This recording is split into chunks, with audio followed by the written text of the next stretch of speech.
एक बार की बात है, एक छोटे से गांव में एक हाथी रहता था। हाथी बहुत बड़ा और घने जंगल में रहने वाला था।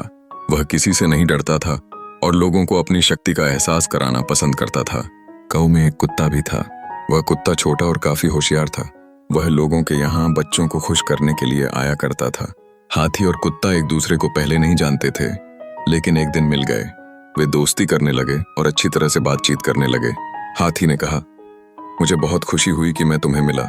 मैं शायद दुनिया का सबसे बड़ा और ताकतवर जानवर हूँ।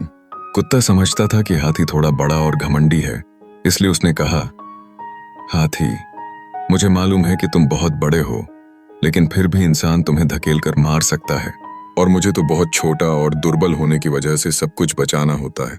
हाथी इस पर हंसते हुए कहा, तुम ठीक कह रहे हो, लेकिन फिर भी मैं कभी बचने के लिए तुम्हारी मदद ले सकता हूँ। मैं तुम्हें अपनी शक्ति और ताकत से बनाया गया हूँ। कुत्ता गंभीर रूप से बोला, मैं जानता हूं कि तुम कितने शक्तिशाली हो, लेकिन प्रेम और सहायता देने की क्षमता मेरे पास है। यह सुनकर हाथी सोच में पड़ गया। वह समझ गया कि शक्ति और ताकत के बावजूद प्रेम और मदद कुछ भी नहीं होते हैं। हाथी ने खुद को आजमा कर देखने का फैसला किया और वह बच्चों के संगीतायन में से एक साझा करने के लिए खुद को मंडराने लगा। यह देखकर कुत्ता बहुत खुश हुआ और उसने कहा, हाथी, तुमने सबके दिल जीत लिए हैं। तुम्हारी हमारे गांव में बहुत जरूरत थी, जहां हमेशा खुशी और प्रेम की कमी महसूस होती थी। हाथी बहुत खुश हो गया, क्योंकि उसने समझ लिया था कि हाथी और कुत्ता एक ही गुण रखते हैं, प्रेम और सहायता देने की क्षमता।